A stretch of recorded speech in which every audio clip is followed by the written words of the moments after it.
Hello team. So good morning. So today we are going to study about one of the most precious brand of the organization, Entrofit. Entrofit is a combination of 2 billion spores of polyantibiotic resistant Bacillus clozi. Bacillus clozi is also a probiotic जैसा कि हमने नॉर्फाजिल plus में पढ़ा था. It Norfazil plus contains ofloxacin metronidazole with lactic acid bacillus sporogenes that is also a probiotic. तो ये सब species हैं अलग अलग, लेकिन सब क्या हैं, प्रोबायोटिक्स हैं. अब खासियत क्या है बैसिलस क्लोजी की कि ये एंटीबायोटिक रेजिस्टेंट है. दैट मीन्स कि ये किसी भी एंटीबायोटिक्स का इसके ऊपर कोई भी इम्पैक्ट नहीं आता है. एंटीबायोटिक्स क्या करते हैं, वो जो बैक्टीरिया हैं, चाहे अदर वो गुड हैं या बैड बैक्टीरिया हैं, वो सभी को किल कर देता है. लेकिन बैसिलस क्लोजी एक ऐसा प्रोबायोटिक है, ऐसा बैक्टीरिया है जिसके ऊपर एंटीबायोटिक्स का कोई इम्पैक्ट नहीं आता है. इसलिए डॉक्टर्स इसको एंटीबायोटिक्स के साथ भी प्रिस्क्राइब कर सकते हैं. So it is a 2 billions हमारी जो है इसमें कंसंट्रेशन रहती है बैसिलस क्लोजी की. ये वाइल्स की फॉर्म में होता है, 5 ml वाइल, और इसकी ये हमारा पैक शॉट है. तो this is all about the composition of एंट्रोफिट.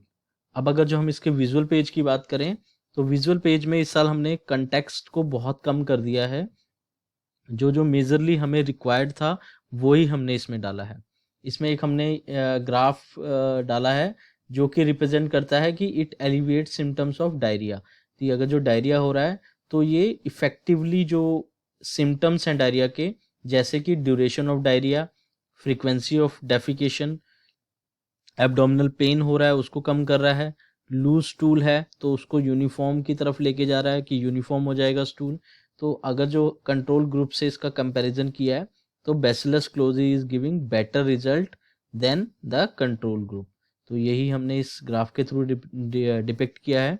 उसके साथ साथ हमने बताया यहाँ पे कि bacillus clausii reduce the stool frequency and duration of hospitalization up to 90 to 95% when compared to ORS with or without zinc.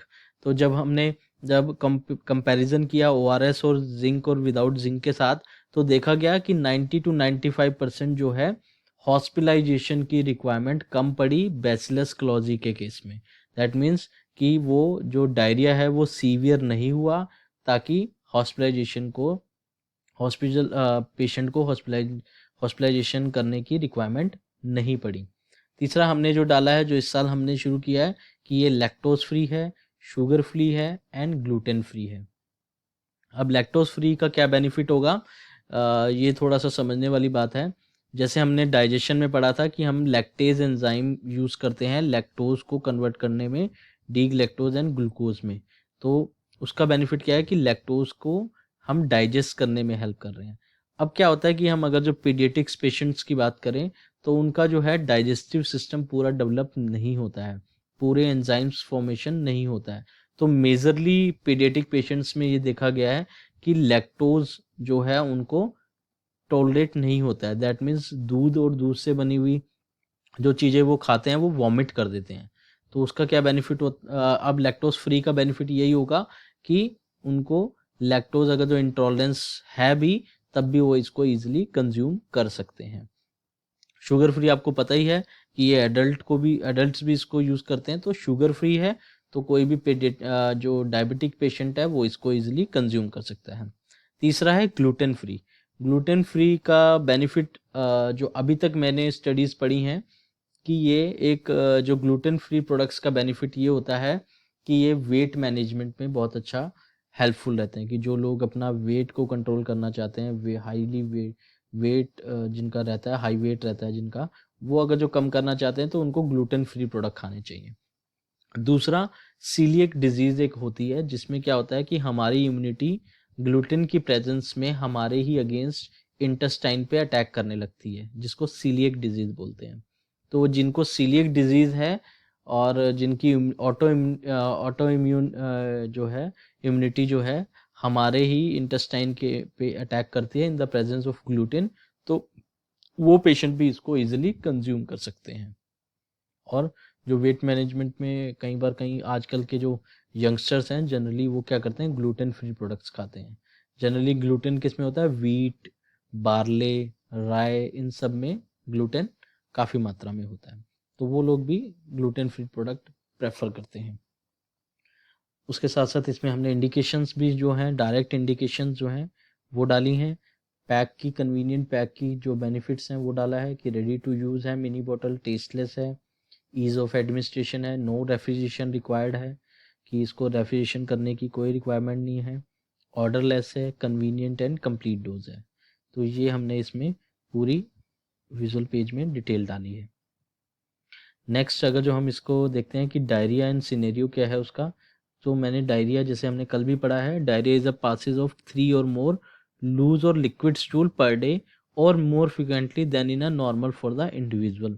कि अगर जो मैं WHO की बात करूं तो WHO कहता है कि अगर जो कोई पेशेंट 3 या 3 से ज़्यादा बार वाटरी स्टूल या लूज स्टूल पास कर रहा है, then only it will come under the category of diarrhoea. अगर जो वो यूनिफॉर्म स्टूल पास कर रहा है तो डायरिया नहीं है। Next, severe diarrhoea leads to fluid loss may be life threatening. तो अगर जो रेगुलरली डायरिया है लॉन्ग टर्म तक और सीवियर हो गया है तो वो एक तो डिहाइड्रेट करेगा बॉडी को, सेकेंडली वो लाइफ थ्रेटनिंग भी है, डेथ भी होती हैं। जैसे मैंने एक अभी आपको पोस्टर दिया था जिसमें एक यूनिसेफ की एक रिपोर्ट डाली थी, जिसमें बताया गया था कि 1300 बच्चों की डेली डेथ हो जाती है ड्यू टू डायरिया। वो यही रीज़न है कि डिहाइड्रेटेड हो जाता है पेशेंट इमीडिएटली और उसको रिहाइड्रेशन की रिक्वायरमेंट रहती है, जिसकी वजह से क्या है कि वाटर लॉस ज़्यादा हो जाता है, तो जो है डेथ भी हो सकती है उस केस में। उसके बाद टाइप्स ऑफ डायरिया की बात करें तो पहला है वायरल डायरिया, जो हम जनरली जितने भी वायरस से होते हैं, एंटीबायोटिक हो गए, सॉरी बैक्टीरियल या प्रोटोजोआ, उनकी वजह से डायरिया ड्यू टू एंटीबायोटिक्स। जब हम एंटीबायोटिक्स खा लेते हैं तो क्या होता है कि जो हमारे GI फ्लोरा में प्रोवाइड जो गुड बैक्टीरिया हैं वो भी किल हो जाते हैं, जिससे GI फ्लोरा डिस्टर्ब हो जाता है और डायरिया हो जाता है। नेक्स्ट है व्हाट कॉजेज डायरिया। डायरिया के कॉजेज क्या हैं, इंटेस्टाइनल इन्फेक्शन, कि गुड बैक्टीरिया किल हो गए हैं और बैड बैक्टीरिया ग्रो कर गए हैं तो इन्फेक्शन हो गया है, तो उसकी वजह से डायरिया हो सकता है। फूड इंटॉलरेंस, कोई फूड हमने ज़्यादा खा लिया है या कोई ऐसा फूड खा लिया जो हमारे को टॉलरेट नहीं हो रहा है बॉडी को, तो भी डायरिया हो सकता है। तीसरा है रिएक्शन टू द ड्रग्स, कोई ऐसी ड्रग ले लिया जिसकी वजह से रिएक्शन हुआ और आपको डायरिया हो गया। तो ये कुछ कॉजेज रहते हैं और टाइप्स रहते हैं डायरिया के। उसके बाद प्रोबायोटिक्स का कंसेप्ट क्या है, a live microorganism feed supplement which beneficially affect the host animal bye improving it intestinal microbial balance. तो क्या करते हैं ये, एक तो होस्ट मतलब जो उसको कंज्यूम कर रहा है, जो उसको ले रहा है। जैसे मैं बैसिलस क्लोजी की वाइल ले रहा हूँ, एंट्रोफिट कंज्यूम कर रहा हूँ, तो मैं क्या होऊंगा, होस्ट होऊंगा। तो जो बैसिलस क्लोजी है, जो एक बैक्टीरिया है, वो एक होस्ट के लिए बेनिफिशियल होता है। एक तो दैट मीन्स वो गुड बैक्टीरिया हैं, मेरे लिए बहुत ही बेनिफिशियल रहेंगे। और क्या रहेगा कि मेरी जो इंटेस्टाइन है उसके माइक्रोबियल जो है बैलेंस को वो मेंटेन करेगा। That means good bacteria grow करेंगे, हार्मफुल बैक्टीरिया को वो किल करेगा। तो ये इसका बेनिफिट होता है प्रोबायोटिक्स का। उसके बाद गट फ्लोरा क्या है, long it is the gut is the long tube that start from the mouth and end at the back passage anus. तो वो जो गट एंड गट फ्लोरा की जो हम बार बार बात करते हैं, तो गट फ्लोरा है क्या, जो हमारी माउथ से लेके एनस तक पूरा जो सिस्टम है, ईसोफेगस हो गया, स्टमक हो गया, small intestine, large intestine, rectum, anus, ये सब क्या है, GI पूरा ट्रैक है। तो इसमें क्या होता है कि हमारे जो प्रोबायोटिक्स जो हैं हमारे जो हैं ग्रो करते हैं ताकि हमारा GI फ्लोरा मेंटेन रहे। तो यहीं पे जो है हमारे जो माइक्रोबियल बैलेंस है वह यहीं इसी एरिया में होता है। जैसे ये दिखाया हुआ है कि ये इंटेस्टाइन है पूरा और यहाँ पे GI फ्लोरा पूरा मेंटेन्ड है। About 70% of our immunity lies in our gut. तो बिल्कुल सही कहा है कि 70% जो इम्यूनिटी है वो हमारे गट की वजह से है। जो यहाँ पे इंटेस्टाइन में अगर जो हमारे गुड बैक्टीरिया रहेंगे, प्रोबायोटिक्स ज़्यादा रहेंगे, तो क्या होगा कि हम इम्यूनिटी वाइज भी स्ट्रॉन्ग रहेंगे। जैसे कि याकुल्ट में आप देखा होगा, आपने ऐड देखी होगी, शिल्पा शेट्टी यही बोलती है कि अगर जो आपका इंटेस्टाइन स्ट्रॉन्ग है तो आपकी इम्यूनिटी स्ट्रॉन्ग है। तो वो यही है, याकुल्ट क्या है, एक प्रोबायोटिक्स ही है, with the combination of probiotics, उसमें और कुछ भी नहीं है, वो सिर्फ प्रोबायोटिक्स हैं सारे। Why need probiotics? Stronger immune system के लिए, इम्प्रूव डाइजेशन इम्प्रूव होगी, बेटर मेटाबॉलिज्म होगा, तो एपेटाइट भी अच्छी हो जाएगी। उसके बाद अगर जो बात करें कि हम इसकी डिटेलिंग देखते हैं कि इसकी डिटेलिंग कैसे हमें करनी है। तो अगर जो मैं इसकी डिटेलिंग को थोड़ा सा कोशिश करूं तो कैसे होगी। Doctor, to keep your patient gut healthy and fit, please prescribe Entrofit. Entrofit suspension offer 2 billion spores of polyantibiotic resistant Bacillus clozy that effectively alleviates all the symptoms of diarrhea as shown in this graph. Doctor, Entrofit suspension reduce stool frequency and hospitalization up to 95% when compared to ORS with or without zinc. Doctor, Entrofit is lactose free, gluten free and sugar free. Doctor, Entrofit is recommended 2 to 3 bottles per day for the adults and 1 to 2 bottles per day in children. Doctor, in acute infectious diarrhea, gastroenteritis, and during antibiotic therapy, help your patient to stay fit with Entrofit. So doctor, please prescribe Entrofit. तो ये इसकी जो है detailing रहेगी। उसके बाद हम आपके इसमें आप डॉक्टर कन्वीनियंट पैक के बारे में बता सकते हैं कि ये कन्वीनियंट पैक है, और मेजरली आप जो है 3 चीज़ों पे ज़रूर बात कीजिएगा, lactose free, sugar free and gluten free. ये आप ज़रूर डॉक्टर को कन्वे कीजिए। नेक्स्ट इसकी अगर जो ग्लोसरी देखते हैं हम, तो जैसे हमने इसमें जो डिटेल डाली है कि रिड्यूस स्टूल फ्रिक्वेंसी इन हॉस्पिटलाइजेशन, उसमें हम देखते हैं कि स्टूल फ्रिक्वेंसी क्या है। That means number of stool in a time frame. जो हमने यहाँ पे जो ये वर्ड यूज़ किया है स्टूल फ्रिक्वेंसी, इसका मतलब होता है number of stool in a time frame. मतलब मान लीजिए एक दिन की हम बात करें तो एक दिन में वो कितनी बार स्टूल पास कर रहा है, that is the stool frequency. Next ORS हमने इसमें यूज किया है। ORS मतलब ओरल रिहाइड्रेशन सॉल्यूशन। जैसे मैंने बोला कि जब वाटर लॉस ज़्यादा होता है तो बॉडी क्या हो जाती है, डिहाइड्रेट हो जाती है, तो उसको रिहाइड्रेट करने के लिए क्या दिया जाता है, oral rehydration solution. Clear with, और उसके बाद इंटेंसिटी हमने वर्ड यूज किया है। इंटेंसिटी मतलब सीवियरिटी ऑफ इन्फेक्शन, कि कितना सीवियर हुआ है, इंटेंसिटी उसका मतलब है। GI flora, gastrointestinal organism like good bacteria. GI flora क्या है कि गैस्ट्रोइंटेस्टाइनल जो ऑर्गेनिज्म है, दैट मीन्स जो गुड बैक्टीरिया है, उसको बोलते हैं जीआई फ्लोरा मेंटेन करने के लिए। ग्लॉसरी में अगर जो मैं नेक्स्ट देखूं तो हमने जो इंडिकेशन यूज करी है उनका मतलब क्या है, इन्फेक्शियस डायरिया हमने देखा है इसमें, and intestinal infection marked by diarrhoea, cramps, nausea, vomiting and fever. तो इन्फेक्शन की वजह से किसी कोई भी इन्फेक्शन हुआ है किसी भी बैक्टीरिया से या प्रोटोजोआ से, तो उसकी वजह से जो डायरिया होता है उसको बोलते हैं इन्फेक्शियस डायरिया। गैस्ट्रोएंटाइटिस, कल भी मैंने ये आपको बताया था गैस्ट्रोएंटाइटिस क्या होता है, जिसका मैंने आज क्वेश्चन भी डाला था आपके एग्जाम में। Inflammation of stomach and intestine due to bacterial or viral infection. तो आइटिस मीन्स इन्फ्लामेशन और गैस्ट्रो मीन्स इंटेस्टाइनल में जो है या स्टमक में इन्फ्लामेशन होना, उस कंडीशन को बोलते हैं गैस्ट्रोएंटाइटिस।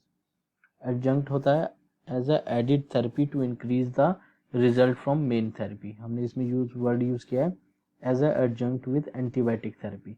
तो क्या है कि ये एंटीबायोटिक के साथ दिया जा सकता है ताकि उसकी जो एंटीबायोटिक्स की जो एक्टिविटी है वो इम्प्रूव हो सके। अब कैसे होगी कि एंटीबायोटिक्स क्या कर रहा है, बैड बैक्टीरिया को किल कर रहा है जो ड्यू टू जिसकी वजह से डायरिया हुआ है, और प्रोबायोटिक्स क्या कर रहा है, वहाँ पे जीआई फ्लोरा मेंटेन कर रहा है। तो उससे क्या होगा, सिनर्जिस्टिक एक्शन आएगा दोनों का, दोनों मिल के काम करेंगे तो जीआई फ्लोरा जल्दी डेवलप हो जाएगा और डायरिया है जल्दी क्योर हो जाएगा।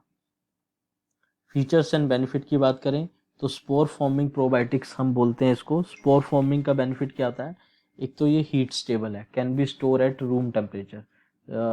तो स्पोर का क्या बेनिफिट है कि ये हीट स्टेबल होते हैं, इनका टेम्परेचर पे कोई इम्पैक्ट नहीं आता है।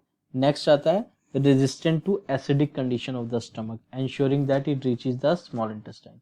अब इन स्पोर्स का बेनिफिट क्या होता है कि ये जो हमारे स्टमक का एसिडिक कंडीशन है उसका भी इस पे कोई इम्पैक्ट नहीं आता। स्पोर का मतलब क्या है कि जो बैक्टीरिया है वो एक यू कैन से दैट कि गोले के अंदर,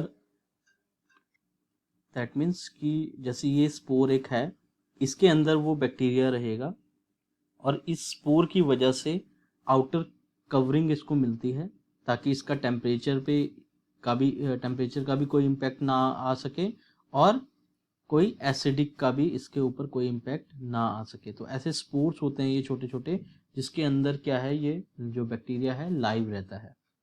तो इन स्पोर का ये बेनिफिट होता है।